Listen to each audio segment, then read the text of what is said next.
Mantap Semolowaru. Kali ini kita kedatangan berbagai narasumber, anak-anak kesenian. Kita akan bahas tentang merah birunya teater di tanah air. Sebelum itu saya ingin mengarah kepada Mbak Sekar dulu. Mbak Sekar, sejauh yang Anda ketahui sebagai seorang aktivis teater, itu apa saja yang bisa Anda berikan pada kita? Apa sih teater itu? Kalau sejauh ini dari pandangan saya, teater itu sebenarnya bukan cuma ngajarin acting. Biasanya kan kalau orang lihatnya kan, kalau orang mau main teater, drama sebagainya cuma diajari acting dan sebagainya. Tapi dari semua inti proses itu sebenarnya kita sedang belajar untuk teamwork. Jadi di dalam proses menuju Mikrofonnya sebentar. Terus. Di dalam proses menuju satu pementasan itu justru ujiannya itu loh Pak, sing banyak.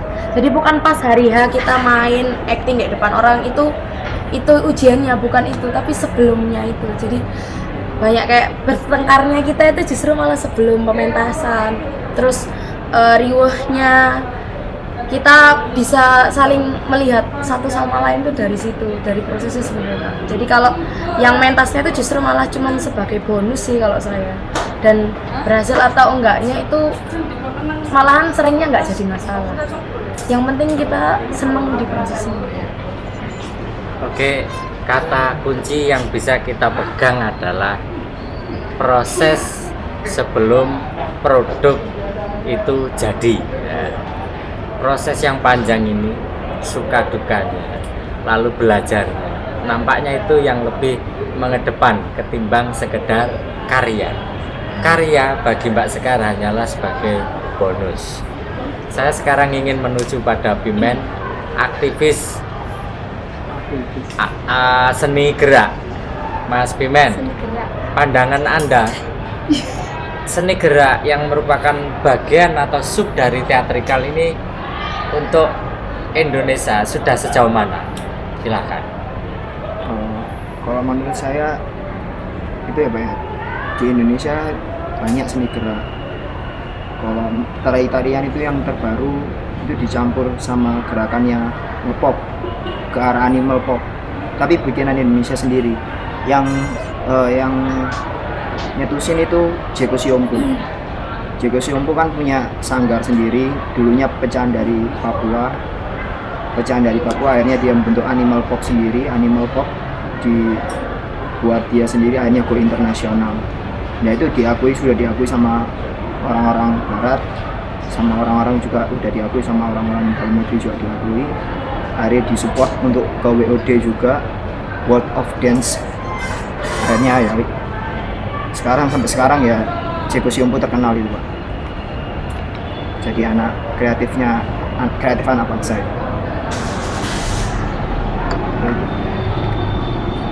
Jika seni gerak sudah sejauh itu go internasional melalui animal pop, kita bisa mengasumsikan bahwa sejatinya anak-anak negeri ini dalam kreativitas berkesenian itu layak, bahkan lebih jika dipersandingkan dengan seniman-seniman mancanegara, seniman-seniman internasional. Tapi ada satu hal yang ingin saya tanyakan, apakah animal pop ini merupakan genre gerak yang original, ataukah dia merupakan kombinasi campuran dari berbagai macam ragam gerak, ataukah animal pop ini genrenya lebih berbasiskan pada warisan-warisan gerak leluhur, tari-tari tradisional misalnya. Bagaimana Mas Pimen? Kalau nggak salah ya, Jeko Siompu itu kan sering lihat kangguru, terus lihat geraknya kangguru, dia suka, oh bagus gerakannya ini bisa dibuat gerakan tarian. Akhirnya dia juga suka hip hop, akhirnya dikolaborasi sama hip hop, jadinya animal pop itu. Terus kalau ngomong soal itu bukan orisinalnya dari punyanya kita sendiri, tapi ya itu benar memang bukan punyanya kita gitu kok digabungin sama gerakan robotikalnya. Soalnya kebanyakan Jeko Xiongpu ngambilnya dari gerakan robotikalnya itu juga. Tapi kan dia dari gaya berburunya orang Papua, terus habis itu gaya geraknya kera dari punyanya Indonesia sendiri, terus apa namanya, kalau Jeko Xiongpu pernah lihat itu banyak gerakan kayak apa namanya burungnya orang Papua yang terbang, burung cendrawasih itu dia pakai gerakan-gerakan itu semua. Baik, jadi intinya berguru kepada alam. Saya teringat sebuah buku karya Fritjof Capra yang judulnya Menyatu dengan Semesta. Saya ingin ke teater lagi. Dalam hal berguru kepada alam ini, untuk teater, kira-kira apakah orientasi pelajaran berguru pada alam ini menjadi titik tekan yang paling terdepan dibanding tekstual, misalnya Stanislavski, Anton Chekhov atau siapa? Kalau di teater Kusuma bagaimana Mbak Sekar? Kalau berguru sama alam, kalau saya nangkepnya selama 2 tahun terakhir ini Pak, kita sebelum masuk teater itu kan ada semacam pembinaan gitu. Nah, itu awalnya itu kita memang ke alam, langsung alam. Jadi kayaknya memang kita lebih ditekankan untuk berbaur, lebih kayak peka ke sekitar kayak gitu. Nah, di awalnya kita memang ke alam, dan di alam itu benar-benar kita ya dibikin segimanapun caranya kita bisa membaur sama alam ya. Kamu ada sih Pak, ada pilihannya maksudnya, tapi kita lebih banyak di luarnya kan. Kita kayak diajarkan, kamu ya apa caranya bisa hidup di sini dengan cara seperti ini, tanpa melewati kaidah yang maksudnya kan kalau kita masuk tempat orang kita harus salam meskipun nggak ada orang yang seperti itu kan. Jadi dari situ sih, jadi kalau setahun yang lalu ketika saya diklat, ketika saya turun ke alam itu tadi dengan ajaran-ajaran yang ditekankan sama kakak-kakak tingkat, saya jadi lebih menghargain gitu loh kalau ke alam. Oh, jadi kalau ke tempatnya orang, apalagi di alam bebas tuh kita tuh gimana bersikapnya atau seperti apa rasanya, kita buang sampah, apa orang lain buang sampah terus kita yang kena, itu ternyata sakit. Oke, kita berarti nggak boleh kayak gitu sih Pak. Jadi lebih sensitif ke sekitar. Baper. Iya, ternyata di teater sendiri hampir ada kemiripan dengan seni gerak tadi, bahwa seniman-seniman ini menyadari dirinya adalah anak-anak kandung dari alam itu sendiri, dan setiap sudut alam semesta ini punya kearifannya, punya ajaran-ajaran, punya nilai-nilai yang itu tidak bisa ditawar begitu saja, sehingga sikap kita, pandangan-pandangan kita juga harus selaras menyesuaikan dengan ibu kandung kita yang bernama alam. Nah, teater dan seni gerak dalam konteks itu menjadi sedemikian abstrak. Ngomong soal abstrak ini, saya ke penonton sekarang. Mbak, siapa namanya? Mbak Dila, sebagai penonton atau pengamat seni teater, apa yang Anda rasakan ketika Anda nonton teater itu? Jujur sih sebenarnya saya jarang Pak nonton teater. Cuma kemarin pas lihat sebentar waktu pentas di sana, sebenarnya teater tuh asik. Teater itu kayak apa? Mengandung unsur nilai-nilai untuk bisa kita terapkan di kehidupan sehari-hari. Tapi kalau untuk saya pribadi, saya kurang minat terhadap teater, Pak. Iya, ini pengakuan yang sangat menarik. Jadi teater di satu sisi dipahami sebagai sebuah peristiwa yang bisa dipetik pelajarannya di sana. Nah, berarti teater, seni gerak itu merupakan media atau perantara. Alam mengajari anak-anaknya menggunakan media atau perantara yang namanya adalah panggung, baik untuk teater maupun untuk seni gerak di satu sisi.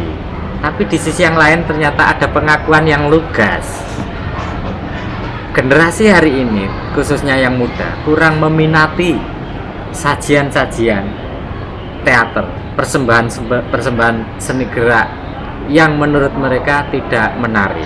Ini fenomena. Karena ini merupakan fenomena yang menarik, maka saya ingin menggali lebih dalam alasan-alasan apa sebenarnya yang melatar belakangi sehingga generasi muda kurang minat terhadap teater maupun seni gerak. Saya ingin beralih kepada penonton lain yang juga anak generasi muda. Mbak Vivi, mengapa bioskop multimedia lebih menarik menurut Anda ketimbang sajian teater maupun persembahan seni gerak? Kalau dari saya mungkin ini Pak, karena kan kalau bioskop gitu ya udah pakai editing kan, jadi ada efek-efek yang ditampilkan itu yang bisa kayak memanjakan mata, dan dari segi suara juga dia ada suaranya kan. Oke, berarti ada pengakuan yang lebih jujur ini. Ternyata entertainment semacam bioskop lebih menarik ketimbang teater maupun seni gerak. Saya bisa menyimpulkan artinya adalah persembahan yang tidak banyak menguras pikiran, sajian kesenian yang tidak banyak menguras rasio itu nampaknya lebih diminati oleh generasi muda ketimbang persembahan-persembahan yang dirasa berat, contohnya teater maupun seni tari, karena abstraknya tadi ya. Nah, saya ingin mengarah ke sini. Apakah fenomena generasi muda yang ingin gampang, yang ingin tidak mikir, yang ingin tidak bertele-tele itu merupakan gejala bahwa hari ini generasi muda sudah mulai menghindari kebudayaan klasik, kebudayaan serius, dan berpindah ke arah kebudayaan pop. Nah, saya ingin pengakuan dari salah satu penggiat seni gerak ke Pimen. Apakah audiennya juga punya gejala yang sama semacam itu? Silahkan Pimen. Kalau menurut saya Pak ya, kalau menurut lihat audiennya, pernah saya kan lihat seni tari kontemporer itu, menurut saya juga apa sih ini maksudnya gitu, maksudnya seni kontemporer ini kok cingkrak sana cingkrak sini, terus habis itu musiknya juga nggak sama gerakannya, nggak on the beat, terus habis itu gelombang-gelombang, maksudnya apa? Pertama nggak tahu, terus akhirnya tanya-tanya, ini maksudnya pemberontakan, pingin kayak gimana? Oh, dari sana baru tahu Pak. Berarti kesimpulan saya itu Pak, semua gerakan adalah tarian tapi belum tentu indah, itu menurut saya. Tapi kalau lihat dari sisi lain, saya pernah juga ikut seni tari yang bukan ikut sih, lihat seni tari yang hanya diam tapi juga ditepukin sama banyak orang, padahal dia hanya diam, dia di panggung, terus itu indahnya di mana, tapi semua orang-orang oh itu indah, jadi diem itu indah. Ya itu saya bingungnya di sana Pak.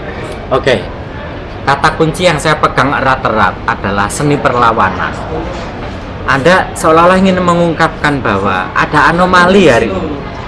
Di satu sisi generasi muda ini ada yang punya jiwa memberontak, melawan, pembangkangan, tidak suka kepapanan, tidak suka status quo, yang established itu pengen digerus oleh generasi muda di satu pihak. Tetapi anomalinya adalah pada saat sajian kesenian teater maupun seni gerak, generasi muda menyukai yang ngepop. Ini anomali ini. Dia suka pop,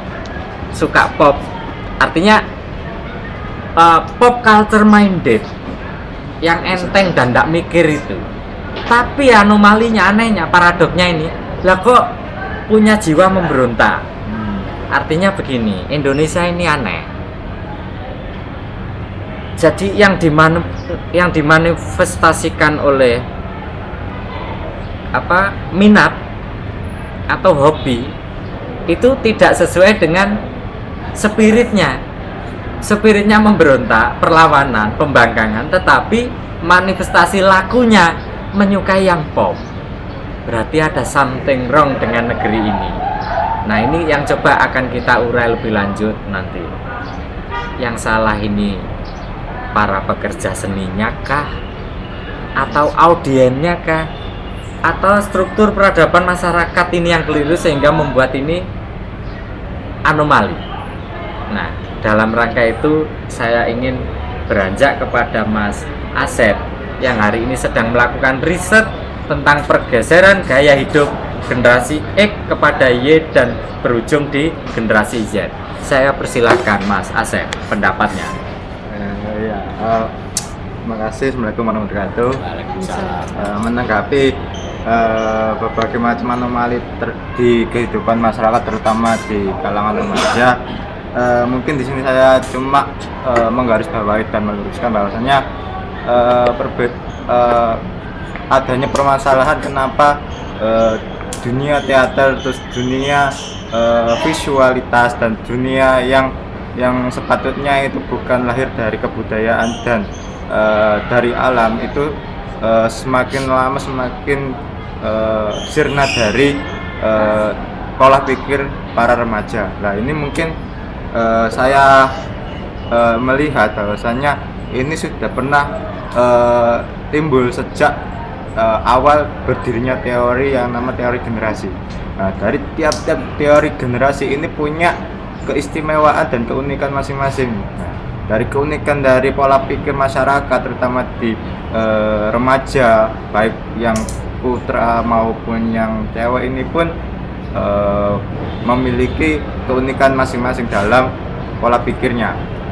Ada zaman dulu misalkan contohnya generasi Z itu sudah tergerus mental para remaja tentang gimana generasi tersebut itu sudah dibuat secara instan, sosialnya, kebudayaannya, dan pola pikirnya.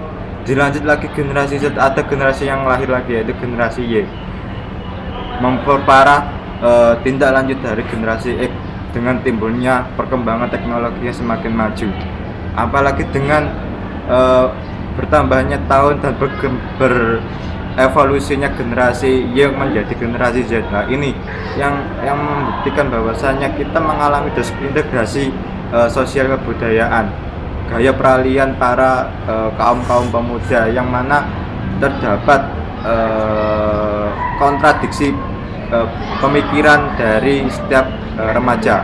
Ada yang di lain sisi itu mendukung adanya kemajuan teknologi dan sebagainya untuk menunjang kehidupannya. Ada pula yang mengkritik dan menghujat bahwasanya kemajuan ini akan membuat kemunduran baik di sosial dan kebudayaan masyarakat secara alamiah. Nah, mungkin solusi saya yang mungkin untuk kali ini para remaja, kalaupun misalkan ada beberapa kelompok yang masih meminati dunia visual, bioskop, entertainment dan lain sebagainya, mungkin tolonglah kembali melihat masa lalu, face to back ke masa lalu, bahwasanya masa lalu belum ada semacam kemajuan teknologi yang membuat pola pikir yang begitu kontradiksi ini masih keadaan nyaman, tentram, dan nggak ada sebuah permasalahan. Tetapi kalau tidak bisa memikir kayak gitu, coba lihat contoh-contoh yang sudah ada di sekitar kita di waktu sekarang. Apakah ini bermanfaat bagi pemuda zaman sekarang? Apakah tidak? Kalau misalkan tidak, kembali ke masing-masing teman-teman para pemuda untuk bisakah bersadar atau kembali menjadi manusia yang biasa. Baik, jadi narasi yang diberikan oleh Asep ini sekaligus seolah-olah merupakan jawaban dari pertanyaan yang tadi. Jadi kenapa anomali generasi muda Indonesia ini aneh antara spirit dengan yang dimanifestasikan pada lagu itu tidak bersesuaian? Dijawab oleh Asep. Salah satu penyebabnya adalah bahwa ada disintegrasi yang lagi melanda generasi Z. Disintegrasi di wilayah budaya semacam ini akibat dari diskontinuitas. Jadi ada nilai-nilai yang tidak nyambung ke generasi berikut karena terpaan revolusi teknologi informatika, sehingga ada diskontinuitas. Ada nilai-nilai yang tidak berhasil tersambung ke generasi berikut, sehingga sejatinya generasi Z ini adalah generasi yang mandiri lalu menciptakan nilai sendiri. Dia tidak mengadopsi nilai-nilai lama karena ada keterputusan di dalam pewarisan nilai ini. Terkait dengan itu, maka ada peran baru ini yang layak untuk direnungkan oleh para pekerja teater maupun oleh para pekerja seni gerak, bahwa ternyata teater, penari itu punya tugas atau peran baru, yakni menyambungkan apa yang tadi diistilahkan sebagai diskontinuitas nilai, supaya penonton atau audien ini mengalami pencerahan baru, sehingga mereka akan menoleh lagi pada nilai-nilai puak, pada nilai-nilai leluhur yang selama ini mereka lewati begitu saja akibat terkalahkan oleh informatika. Dalam rangka itu saya ingin kembali ke teater. Mbak Sekar, apakah kira-kira teman-teman pekerja teater ini nanti masih tetap bersikukuh dengan style atau gayanya yang apa itu idealis, tanda kutip agak kasar, yang egois, tidak mau mengalah sedikit dengan audiens? Artinya kalau saya membuat performance ya seperti ini performance saya, peduli setan kalian minat atau tidak, kan ada semacam itu. Ataukah kompromi, mengingat audiens hari ini mengalami diskontinuitas di dalam pewarisan nilai, sehingga kalau pekerja teater ini punya inovasi baru dan akan menumbuhkan minat lagi mereka untuk mau nonton teater, di situ nanti barangkali teater bisa memberikan pewarisan nilai yang tadi sempat mengalami keterputusan. Silakan Mbak Sekar. Ngobrol soal disintegrasi tadi ya Pak, sebenarnya saya jujur juga kalau sebelum nyentuh ranah dunia teater, saya adalah sama kayak Mbak Vivi tadi, saya lebih senang visual, saya senang bioskop, saya senang gadget dan sebagainya. Tapi ketika saya di teater dan ada satu ketika waktu itu kita lagi penling tahun kemarin, itu kita ke gedung seni yang di itu loh Pak, yang di THR itu loh, yang ketutupan Taman Remaja. Ya, yang di Taman Remaja itu. Saya dulu tuh inget banget kalau kecil ke situ tuh tempatnya rame banget kan Pak. Terus ketika kemarin saya penling dan di sana, ketika saya lihat sekitar tuh benar-benar menyedihkan gitu loh Pak. Sebenarnya ini tuh perubahannya tuh begitu besar sekali. Ketika dulu waktu kecil, beberapa tahun yang lalu saya ke sana itu masih heboh, anak kecil masih mau main. Sekarang saya lihat anak sekitar udah mainannya gadget dan sebagainya. Dan itu timbul satu pertanyaan di saya, tanya ke Kating, Mbak, ada enggak sih cara yang istilahnya efektif untuk gimana caranya gedung teater ini tuh bisa ramai lagi? Terus saya juga ngobrol ke yang lain, ya apa sih Mas, maksudku gini, teater itu kan monoton kan Pak ya, orang datang nonton selesai pulang, nggak banyak orang yang bisa dapat intisari dari sebuah pertunjukan, karena waktu nonton itu sendiri banyak juga saya lihat penonton tuh sibuk dengan gadgetnya, main, bahkan tidur itu juga ada. Jadi eman gitu loh ketika ada pertunjukan dan kita tidur atau sebagainya. Cuman makin kesini, kalau dari teman-teman Teater Kusuma sendiri, kita sedang mencari cara gimana caranya pertunjukan ini jadi menarik gitu. Kalau mau disambung-sambungkan dengan kemajuan teknologi yang sudah ada, kita pengen gitu bikin satu pertunjukan yang visualnya itu entertaining. Cuman sampai hari ini mungkin karena proses yang panjang juga itu belum bisa terwujud. Cuman kalau perencanaan dan sebagainya, wacana atau pembicaraan ngobrol-ngobrol soal gitu memang ada, karena kita sendiri sebagai istilahnya pekerja seni di teater tuh pengen kalau teater itu seramai dulu gitu loh. Makanya ketika setahun sekali kita ada event untuk pentas produksi, itu gimana pun caranya kita menggiatkan supaya teman-teman mau datang hadir, seenggaknya duduk sebentar untuk lihat teman-teman yang hasil prosesnya kita tuh, jadi gimana pun caranya tuh masih bisa menarik perhatian meskipun masih di dalam lingkup sendiri. Jadi memang panggung itu mengalami suka juga mengalami tragedinya masing-masing. Ketika media-media komunikasi belum mutakhir seperti hari ini, panggung merupakan media komunikasi yang paling efektif di dalam mengajarkan nilai pada masyarakat, pada audiens.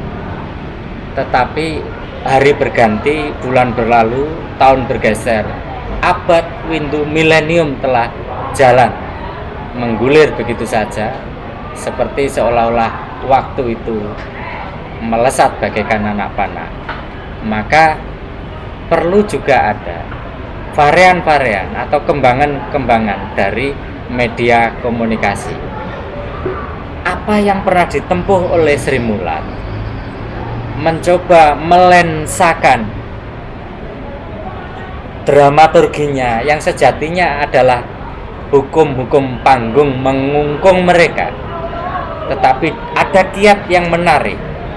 Hukum panggung ini dilensakan sedemikian rupa dan itu ternyata berhasil mendongkrak rating salah satu stasiun televisi swasta. Artinya, walaupun terdesak sebagai pertunjukan teater, Sri Mulat mencoba untuk memilih sebuah cara, sebuah ikhtiar besar dan mungkin yang bisa kita katakan benteng terakhir mereka dalam mempertahankan audiens, yakni mengubah dramaturgi itu ke arah lensa, dan mereka berhasil.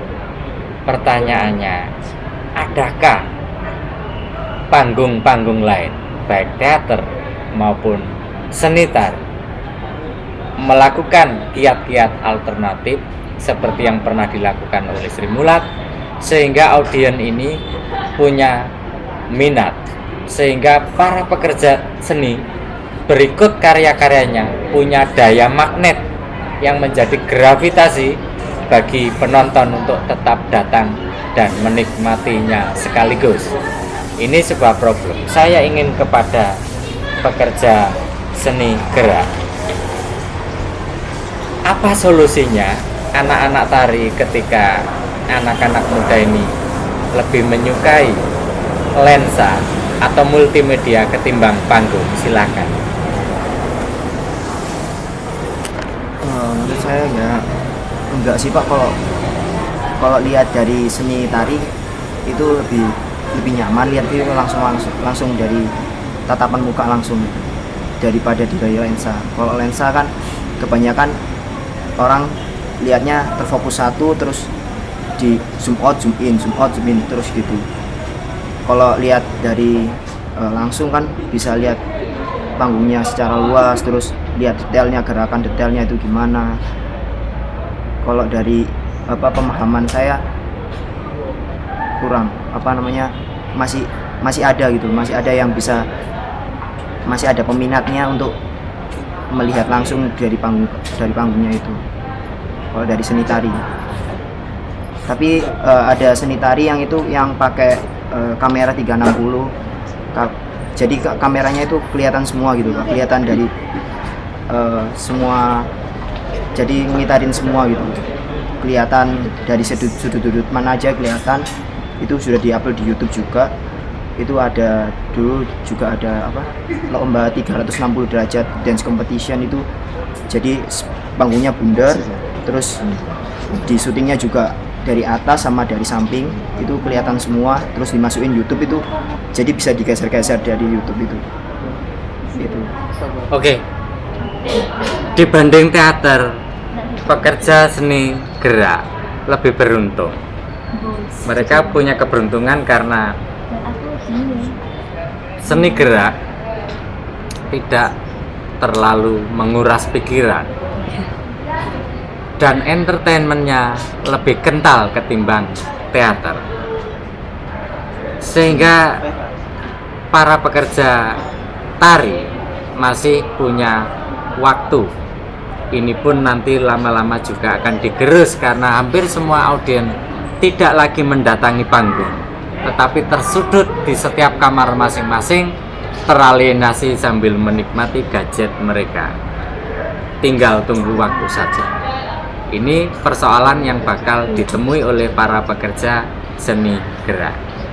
Saya ingin kembali ke arah anomali budaya pop yang termanifestasikan di dalam minat-minat generasi muda pada multimedia ketimbang panggung, yang itu berbeda dengan spirit mereka, spirit perlawanan, spirit pemberontakan. Ada paradok, spirit perlawanan tidak sesuai dengan manifestasi dalam lagu. Saya ingin pada seorang sosiolog. Pak Lukman, silakan. Gejala apa ini? Baru datang. Dok. Yang lainnya dulu. Gimana Pak? Gimana Pak ini?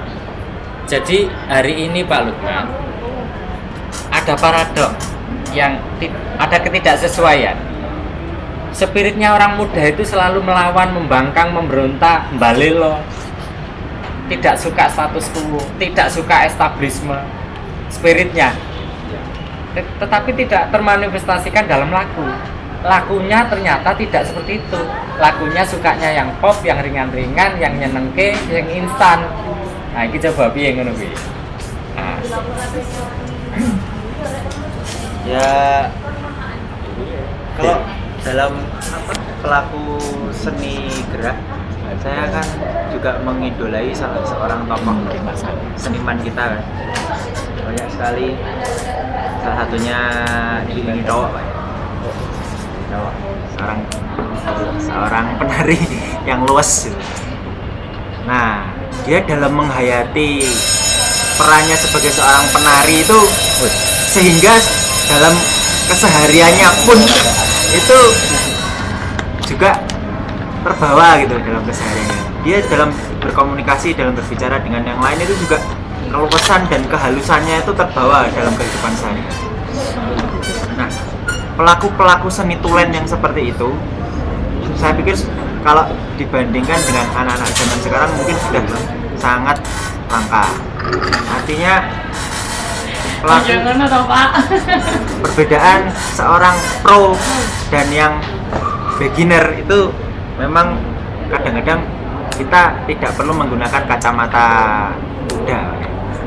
Nah, hal semacam ini saya kira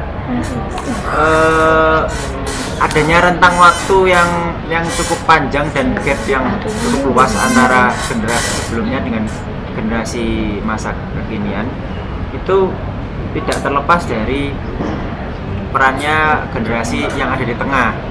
Artinya adanya kemudahan yang yang dapat diakses oleh generasi sekarang itu, sehingga menyebabkan generasi sekarang juga lebih mudah dalam melakukan mimesis itu, melakukan peniruan-peniruan.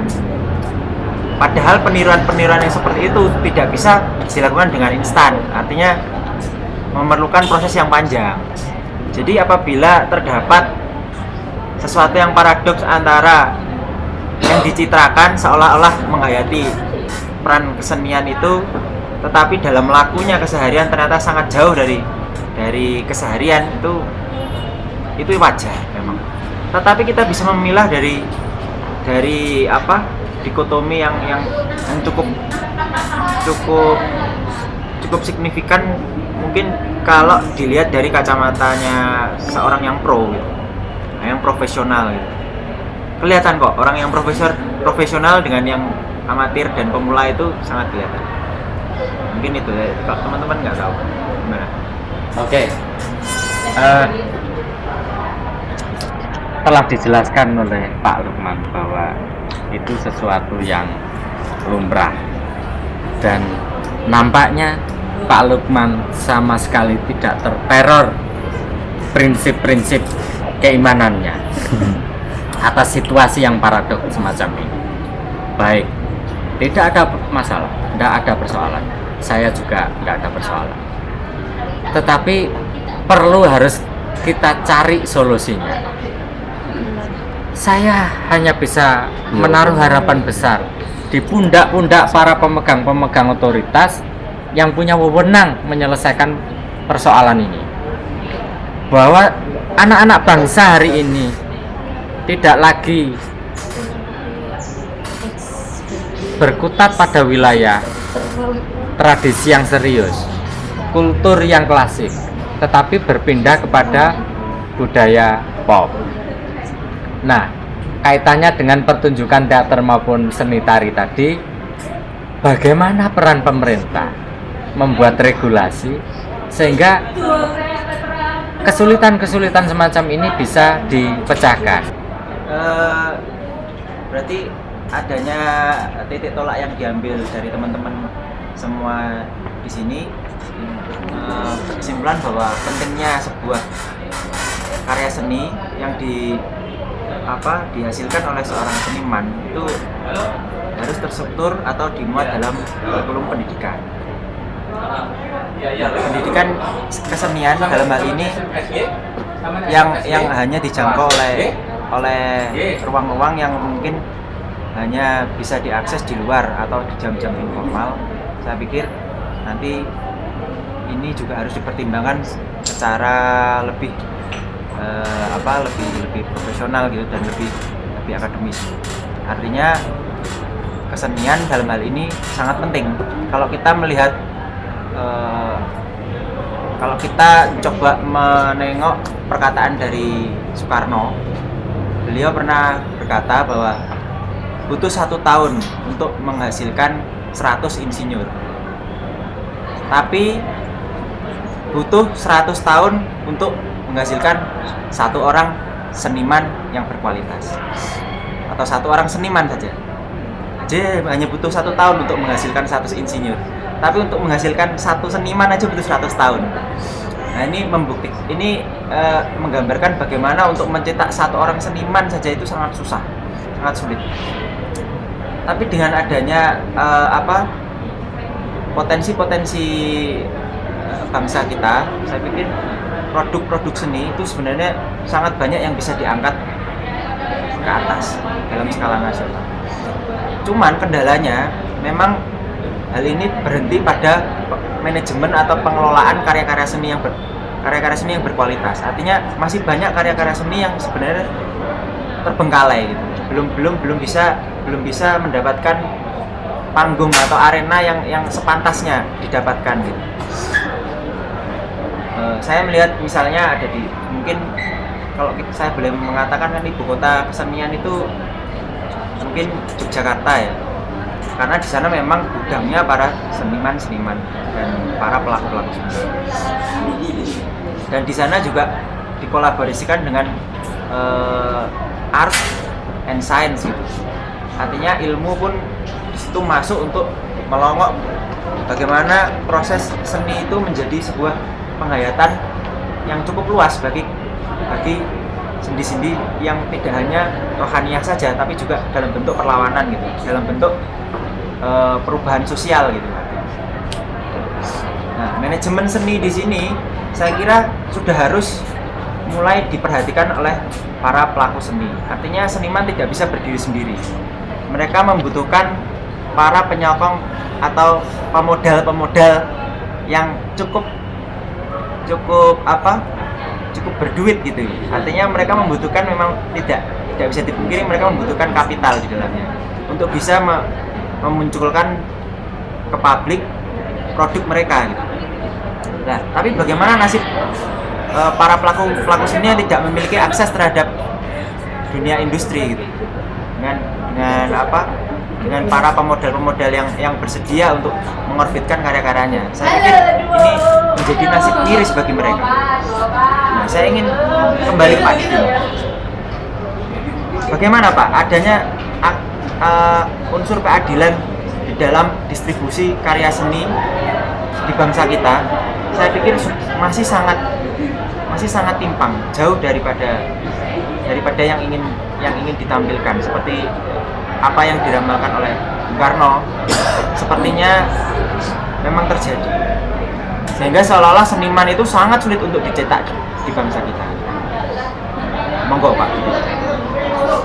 Ya, ini sekaligus merespon apa yang diungkapkan oleh saudara Ferry tadi, yang mengatakan bahwa peran pemerintah dituntut untuk masalah edukasi kesenian bagi generasi Indonesia. Tapi jika boleh saya ketengahkan di sini, Orde Baru itu sudah melaksanakan sebenarnya. Di zaman Bapak Soeharto, Bapak pembangunan kita, pernah dicoba di dalam nomenklatur kabinet itu, Pak Harto mencoba menggabungkan antara pendidikan itu dengan kebudayaan, sehingga kementeriannya adalah Menteri Pendidikan dan Kebudayaan. Saya masih ingat zamannya Pak Daud Yusuf, dan saya juga masih ingat zamannya Pak Nugroho Noto Susanto. Nah, Pak Nugroho Noto Susanto ini adalah pengarang dari sebuah karya sastra yang berjudul Hujan Kepagian. Menarik di sana. Lalu kemudian Pak Harto juga pernah mencoba menggabungkan antara pendidikan dengan pariwisata dengan kebudayaan. Menteri Kepariwisataan dan Kebudayaan yang digabung. Ada niatan seolah-olah nomenklatur kabinet itu mengajak kepada seluruh elemen bangsa bahwa kebudayaan yang di dalamnya adalah kesenian itu bisa disosialisasikan melalui pendidikan, dan kebudayaan juga merupakan sesuatu yang bisa menghasilkan nilai ekonomi. Kebudayaan yang di dalamnya ada kesenian bisa dikapitalisasi sehingga digabung dengan pariwisata sebagai sebuah industri. Kita beralih sekarang ke industri. Memungkinkan tidak teater itu diindustrialisasi? Saya ingin ke anak teater sekarang. Mengindustrikan teater, memungkinkan tidak kira-kira?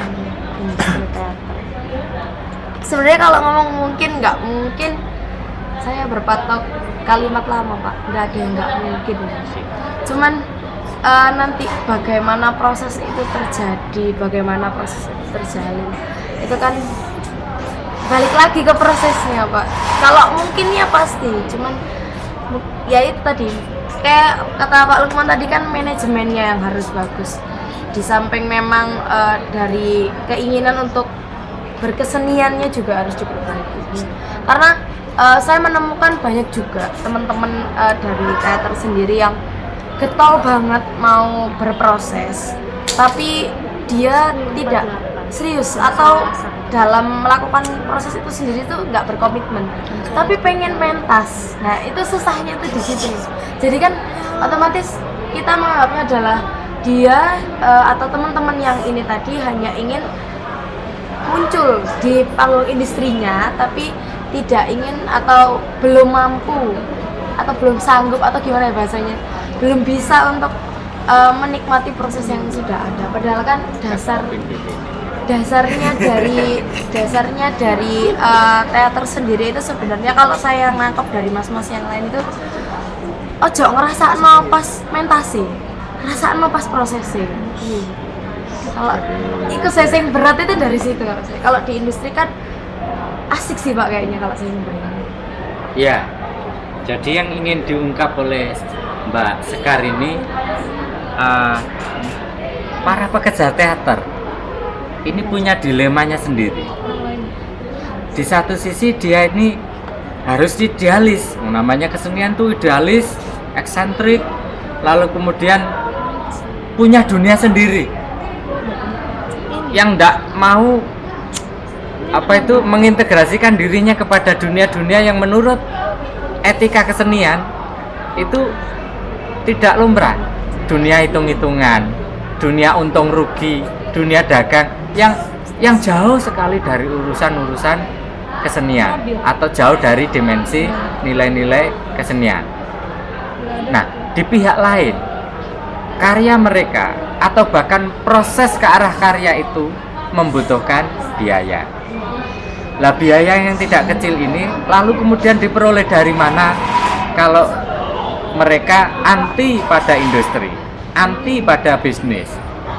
Nah, ini suatu dilema.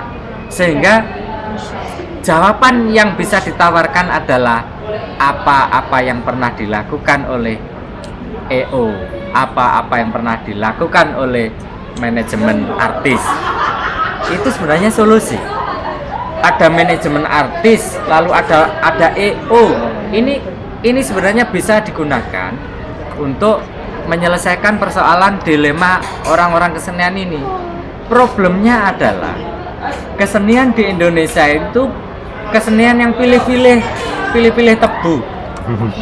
Bagi kesenian yang menarik atau membentot minat simpati masyarakat yang pop terutama, itu rame-rame, manajemen produksi juga ikut rame-rame antusias rebutan untuk mengorganisir. Tetapi begitu jatuh pada kesenian yang kering penonton, kesenian yang jauh dari minat masyarakat, mereka saling menolak. Nah, sehingga seolah-olah di setiap titik-titik ini semuanya punya kesulitan, semuanya punya dilema. Nah, terkait dalam manajemen kesenian, saya pengen berpulang lagi ke arah Pak Lukman sekarang. Yang dimaksud ini sing piye, sing cetone piye to Pak, manajemen piye? Saya jadi teringat waktu tadi pagi itu saya baru membaca bahwa Jackie Chan itu baru saja memenangkan Piala Oscar kehormatan dalam gelar kehormatan. Artinya dia mendapatkan piala tersebut itu karena dedikasinya dalam dunia seni, martial art, and cinema atau film dalam hal ini yang bergenre silat gitu, genre seni bela diri itu sungguh tidak bisa dianggap sebagai satu ibaratnya dia adalah seorang living legend gitu. Jadi munculnya orang seperti Jackie Chan di Asia itu sebenarnya mengangkat harkat dan martabat orang Asia termasuk orang Indonesia. Artinya seni peran dalam hal ini saya bilang, mungkin juga teater itu terlanjur dipahami sebagai milik orang Eropa gitu. Dalam hal ini titik tolaknya misalkan gelar-gelar yang dianugerahkan di Amerika gitu, Academy Award, terus kemudian Oscar, Golden Globe dan lain sebagainya. Nah, itu seolah-olah menceritakan kepada kita semua manusia penduduk bumi itu bahwa pemilik seni dan orang-orang yang memiliki peradaban yang tinggi terhadap dunia kesenian adalah orang-orang Eropa, orang Barat. Lalu bagaimana dengan orang Asia gitu? Orang Asia masih membutuhkan banyak sekali filter-filter untuk bisa menembus level orang-orang Barat. Nah, saya kan membaca reviewnya. Ternyata Jackie Chan itu ketika masih muda dan belum terkenal itu dia awalnya tentunya dengan dilahirkan dari latar belakang yang sangat miskin, kemudian dia menembus dunia seni peran itu adalah sebuah ketidakrencanaan. Artinya dia tidak sengaja masuk ke dalam dunia seni itu lewat opera yang ada di Australia. Ketika itu juga waktu dia berimigrasi ke Australia gitu. Nah, ketidaksengajaan itulah yang akhirnya membentuk karakter berkeseniannya dia, kemudian menjadi seorang pelaku seni peran. Awalnya sebagai stuntman dan kemudian menjadi seorang produser, sutradara dan aktor yang sangat terkenal di dunia. Nah, kalau kita berkaca pada pengalaman dan cerita potret seorang Jackie Chan itu yang bisa menembus kancah perfilman internasional baik barat maupun di timur gitu, itu sebenarnya menjadi satu gerbang yang harus disadari oleh bangsa kita, bahwasanya kita pun juga memiliki potensi untuk masuk ke dalam level itu gitu. Nah, lalu bagaimana dengan pelaku-pelaku seni yang ada di bangsa kita? Saya pikir dengan potensi yang sangat banyak itu, adanya manajemen atau tata kelola yang dilakukan oleh orang-orang yang memiliki akses terhadap alat produksi dan alat panggung dalam dunia seni, yang menyediakan panggung dalam hal itu adalah orang-orang yang memiliki kekayaan gitu, bukan orang yang mengerti tentang seni gitu. Jadi bukan orang yang benar-benar, mungkin sangat sedikit sekali orang-orang yang benar-benar paham tentang titik tolak atau kriteria seni yang elok gitu.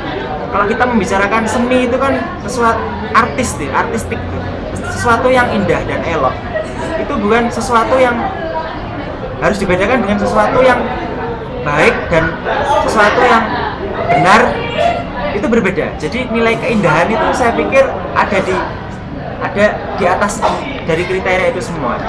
Untuk mematok sebuah kriteria keindahan dalam seni itu kita membutuhkan banyak waktu untuk mempelajari hal itu, saya pikir.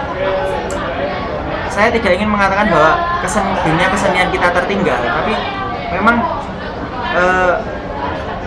seni yang dipahami di zaman kita itu memang adalah seni atau kesenian yang memiliki unsur keindahan, yang memiliki satu kompleksitas yang luar biasa gitu. Artinya perpaduan sesuatu yang baik, indah dan benar, dan ganteng, cantik, dan potensial dan memiliki talent itu menjadi satu gitu. Tapi kalau di bangsa kita mungkin yang bisa mengakses dunia kesenian atau masuk ke industri perfilman itu kan hanya orang yang mungkin memiliki satu kriteria gitu. Misalnya ganteng tok, tapi sebenarnya dia secara SDM-nya atau intelijensianya itu ya kita bisa lihat lah bahwa aktor-aktor di luar negeri itu selain mereka ganteng dan bertalenta, mereka juga sangat cerdas, sangat pintar. Johnny Depp misalnya, dia adalah seorang, kalau tidak salah dia belajar filsafat dan lulusan salah satu universitas tinggi yang baik. Terus kemudian ada Bruce Lee juga, dia ada seorang filosof penulis buku. Nah, dia adalah seorang living legend juga dalam dunia seni peran. Lalu bagaimana dengan kita gitu? Kita hanya memikirkan bahwa yang namanya kesenian itu hanya nyeni aja gitu loh. Padahal yang namanya kesenian itu ya harus memiliki semua aspek yang lain gitu. Nah, mungkin ini yang harus kita pikirkan lagi. Apakah kita memang benar-benar tertinggal dalam dunia seni? Mungkin itu aja. Oke. Terima kasih narasinya Pak Lukman. Sekaligus closing statement, saya ingin tahu lebih dulu sekitar peran pemerintah lagi, Mas Ferry. Pemerintah yang memiliki modal, yang memiliki sarana prasarana, yang bisa memiliki data orang bertalenta, berkualitas, ganteng, cantik, itu semua ada di tangan pemerintah. Tetapi tindak lanjut dari pemerintah ini apa yang ingin diharapkan dari pemerintah? Silakan, Ferry. Kalau tadi kan mungkin dunia pendidikan yang mungkin harus dimaksimalkan untuk mengembangkan peran seni. Tapi di lain sisi juga perlu adanya suatu kebijakan mungkin Pak untuk semacam seperti EO ataupun manajemen perindustrian artis itu mungkin melihatnya jangan hanya di sisi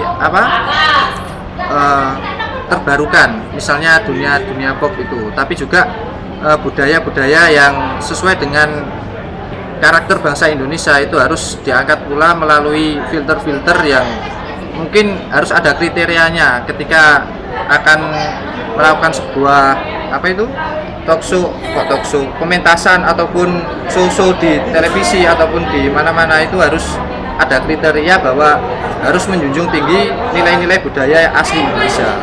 Seperti itu, Pak. closing pernyataan terakhir. Soal menanggapi ini semua tadi, dari sebenarnya yang diomongin Mas Lukman sama Mas Ferry itu sebenarnya kompleks sih Pak.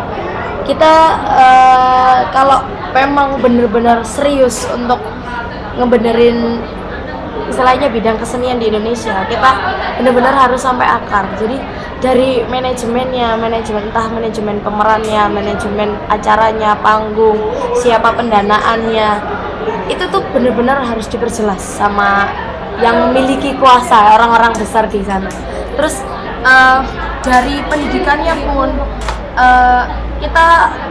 kita harus mengenalkan itu tuh dari anak-anak yang masih kecil, karena biar bagaimanapun pendidikan yang paling gampang untuk diajarkan itu adalah pada saat usia kita masih kecil kan Pak. Jadi menanamkannya dari kita kecil, dan itu harus to be continue dari mungkin TK, SD, SMP, SMA, bahkan sampai di kuliah. Itu harus ada pendidikan yang mewajibkan kita untuk sedikitnya paling tidak mungkin 20 atau sampai 30% mengenal budaya sendiri dulu lah Pak. Jadi dari manajemen itu baik, terus kita memberikan pendidikan yang mencukupi. Saya rasa kesenian di Indonesia nggak akan hilang, masih akan terus bergulir. Soalnya kebanyakan sekarang itu kita baru tahu seni itu ada ketika negara lain mengakui, seperti itu. Jadi ya itu tadi harus ditanamkan dari kecil dengan manajemen dan pendidikan yang mumpuni. Oke. Dari penonton, pendapat terakhir dari penonton, apa yang diharapkan Untuk teater? Ya untuk kedepannya mudah-mudahan saya bisa sukses sama teater, dan teman-teman generasi muda yang lain bisa Anak-anak menikmati teater dengan memetik nilai-nilai yang disampaikan dalam pementasan tersebut. Oke. Terakhir. Pekerja seni gerak. Ya moga-moga aja nanti PON nggak ngadain cuma hanya dance yang hip hop, tapi juga ada tradisionalnya juga, dan itu jurinya juga jujur. Jujur maksudnya dalam artian nggak pihak tim yang lebih unggul atau tim yang lebih dikenal oleh dia sendiri.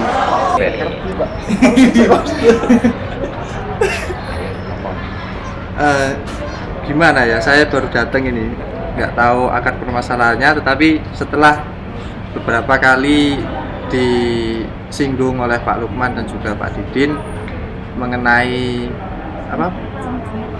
kesenian paradoks yang dialami oleh para pemuda ya Pak ya, para pemuda tentang apa itu nilai-nilai perjuangan yang tidak tertuang dalam kehidupan atau realitanya.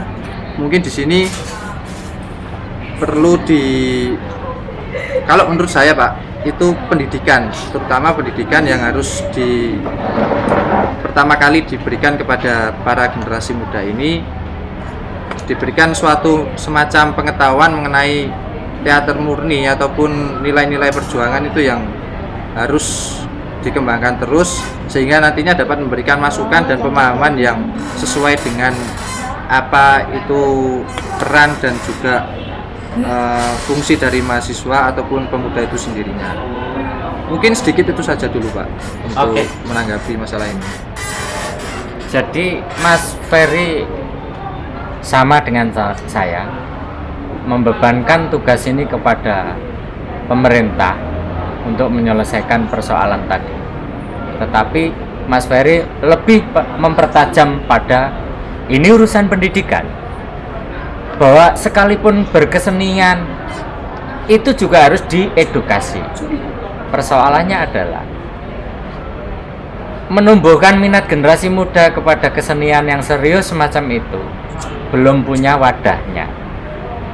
Hari ini kita saksikan kurikulum yang bisa ditempati oleh minat-minat bakat-bakat pada kesenian itu baru pada ekstra kurikulum, tidak menjadi kurikulum yang pokok, yang wajib sebagaimana kurikulum warga negaraan. Padahal dari panggung-panggung teater, dari panggung-panggung kesenian, tari maupun yang lain, bisa dipetik nilai-nilai tentang kearifan lokal, tentang kebangsaan, heroisme, kemanusiaan, welas asih, kesetaraan, dan sebagainya. Karakter nasional building ini menjadi begitu jauh jika kita akan tempuh perjalanan ke arah itu, jika kesenian tidak kunjung menjadi kurikulum yang wajib. Artinya edukasi nampaknya masih perlu dilakukan lebih lanjut. Jika pemerintah tidak memberi tempat di kurikulum, maka apa boleh buat?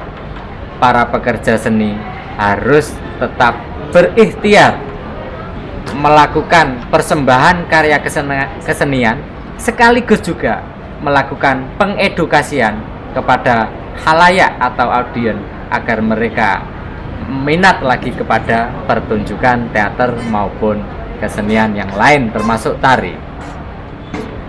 Saya kira itu saja hari ini yang bisa kita petik hikmah mengenai bagaimana teater dan tari di Indonesia paling mutakhir. Atas perhatiannya, Madhab Semolowaru mengucapkan terima kasih yang sebesarnya. Wassalamualaikum warahmatullahi wabarakatuh. Waalaikumsalam. Allahumma sholli ala Muhammad.